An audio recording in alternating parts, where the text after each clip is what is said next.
శ్రీరామనవమి పర్వదినాన్ని పురస్కరించుకుని మేడ్చల్ జిల్లాలోని పలు ఆలయాల్లో సీతారాముల కళ్యాణ మహోత్సవాలు అత్యంత వైభవంగా జరిగాయి. ముఖ్యంగా ఎన్ఎఫ్సి నగర్ రైల్వే గేట్ సమీపంలోని శ్రీ త్రియాంబకేశ్వర స్వామి సహిత శ్రీ దాసాంజనేయ స్వామివారి దేవాలయంలో వేడుకలు కన్నుల పండుగ నిర్వహించారు. ఈ వేడుకల్లో మాజీ కౌన్సిలర్ కోమగోన్ రమాదేవి, మహపాల్గౌడ్ దంపతులు మరియు గడ్డం వేణు నేత దంపతులు పాల్గొని స్వామివారికి ప్రత్యేక పూజలు నిర్వహించారు. ఈ సందర్భంగా ఆలయ ప్రధాన అర్చకులు మాపర్తి చంద్రమౌళి మాట్లాడుతూ ఈ ఆలయం ఎంతో పురాతనమైందని, ఇక్కడి స్వయంభూ ఆంజనేయ స్వామిని దర్శించుకుంటే సంతాన ప్రాప్తి కలుగుతుందని, విదేశాలకు వెళ్లే వారికి వీసాలు లభిస్తాయని భక్తుల నమ్మకం తెలిపారు. ఆలయ పునర్నిర్మాణం కోసం దాతలు సహకరించాలని ఆయన కోరారు. కళ్యాణం అనంతరం భక్తులకు భారీగా అన్నప్రసాద వితరణ చేపట్టారు.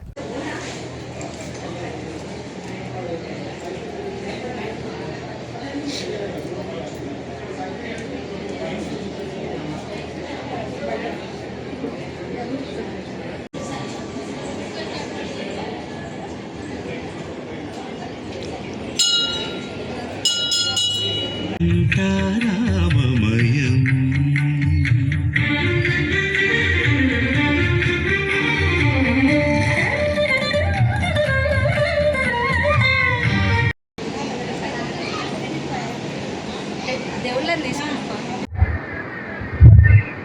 సీతారాముల వారి కళ్యాణం ప్రారంభమవుతోంది కాబట్టి భక్తజనులందరూ కూడా విచ్చేసి ఈ యొక్క కళ్యాణాన్ని వీక్షించి స్వామివారి తీర్థ ప్రసాదాలు స్వీకరించవలసిందిగా కోరుతున్నాం.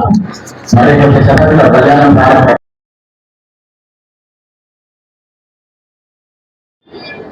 సీతారామనవమి సందర్భంగా సీతారాముల కళ్యాణం జరుగుతోందండి.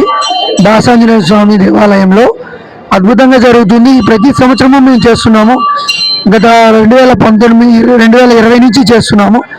ప్రతి సంవత్సరము జరుగుతుంది. చాలా అద్భుతంగా జరుగుతుంది. అన్నప్రసాద వితరణ కార్యక్రమం కూడా జరుగుతుంది.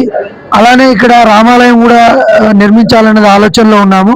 దీన్ని డెవలప్మెంట్కి కూడా భక్తులు కూడా సహకరించి దీన్ని ఇంకా కొద్దిగా ముందుకు తీసుకెళ్లాలని మేము కోరుకుంటున్నామండి.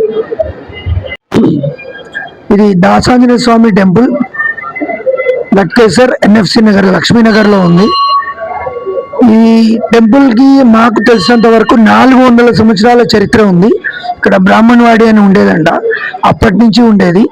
తర్వాత ఈ మధ్య కాలంలో డెవలప్మెంట్ అనేది స్టార్ట్ అయింది.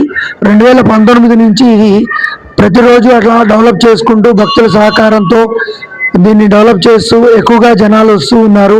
శనివారం, మంగళవారం కావచ్చు, మిగతా రోజులు కావచ్చు, కోరుకున్న కోరికలు కూడా తీరుతున్నాయి. చాలామంది ఇక్కడి నుంచి వీసాల కోసం కావచ్చు, వాటి కోసం కావచ్చు, వాళ్ళ కోరికలు తీర్చుకుంటున్నారు.